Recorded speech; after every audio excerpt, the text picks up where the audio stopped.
Commençons par apprendre à connaître la grande famille des vignes, à savoir la famille des Vitacées. Celle-ci comprend 17 genres, parmi lesquels le genre Vitis est plus spécifiquement concerné par la viticulture. Au sein de ce genre, on distingue les sous-genres Euvitis et Muscadinia. Le sous-genre Euvitis comprend des espèces américaines, euro-asiatiques et asiatiques. Les espèces américaines ont permis de sauver la viticulture de la crise phylloxérique. En effet, parmi elles, Vitis riparia, rupestris et berlandieri ont été largement utilisées afin de créer les 31 porte-greffes aujourd'hui disponibles en France. Vitis vinifera est la seule espèce euro-asiatique, mais non des moindres, puisqu'elle regroupe les 6000 à 6500 cépages, encore appelés cultivars ou variétés, identifiés à ce jour. Pour un certain nombre de ces cépages, des clones ont été sélectionnés. Enfin, les espèces asiatiques qui restent quasiment inexploitées. Voilà donc pour le sous-genre Euvitis. Le sous-genre Muscadinia comprend un nombre beaucoup plus limité d'espèces. Parmi elles, Muscadinia rotundifolia est aujourd'hui exploitée pour créer de nouvelles variétés du fait de sa résistance aux maladies.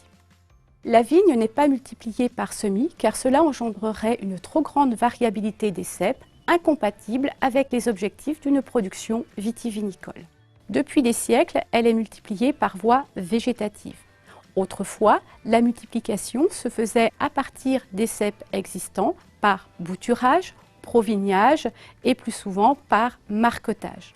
Depuis la crise phylloxérique, ce sont des plants greffés résistants au phylloxéra qui sont plantés au vignoble. Ce matériel est dans la très grande majorité des cas confectionné par les pépiniéristes. Pour ce faire, ils assemblent par greffage un fragment de sarment de porte-greffe résistant au phylloxéra avec le greffon, c'est-à-dire un fragment de sarment du cépage doté d'un bourgeon. L'ensemble sera bouturé afin de permettre le développement du système racinaire avant d'être distribué aux viticulteurs. 31 porte-greffes sont aujourd'hui recommandés en France. Le choix du porte-greffe est primordial pour le vigneron puisqu'il va conditionner le développement et la pérennité des ceps, mais également le rendement et la qualité de la production.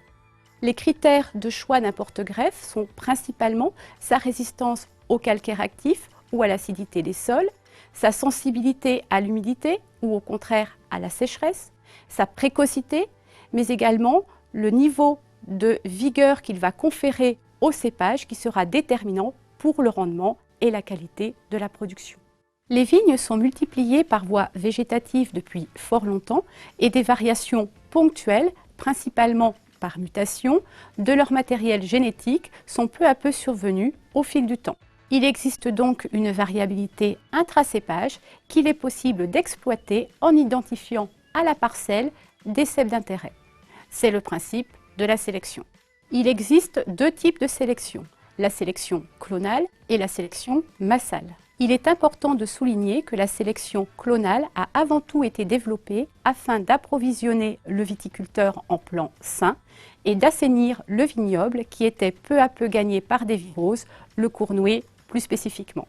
Pour ces sélections, l'objectif est d'identifier parmi les vignes existantes des ceps ne présentant pas de symptômes de maladie, les viroses en particulier, et montrant des caractéristiques agronomiques intéressantes, le niveau de rendement ou le potentiel qualitatif. La première année, une prospection à la parcelle permet de sélectionner un certain nombre de ceps d'intérêt. L'année suivante, la sélection est revisitée et des ceps sont exclus si besoin, et ainsi de suite pendant 3 à 5 ans. À l'issue de cette période, pour la sélection massale, les sarments des ceps sélectionnés sont prélevés, mélangés et multipliés. On obtient alors un matériel qualifié de standard, identifié par une étiquette de couleur orange. Pour la sélection clonale, chaque cep identifié devient tête de clone. Les sarments en seront prélevés, mais ne seront jamais mélangés avec ceux d'un autre cep.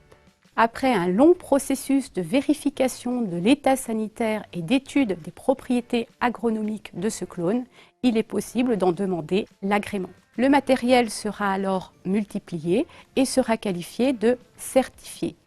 Il sera reconnu grâce à une étiquette de couleur bleue.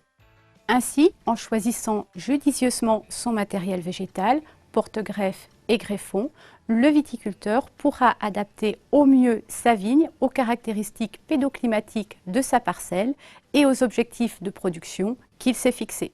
N'oubliez pas de faire le quiz associé à cette vidéo et de découvrir l'activité de la semaine.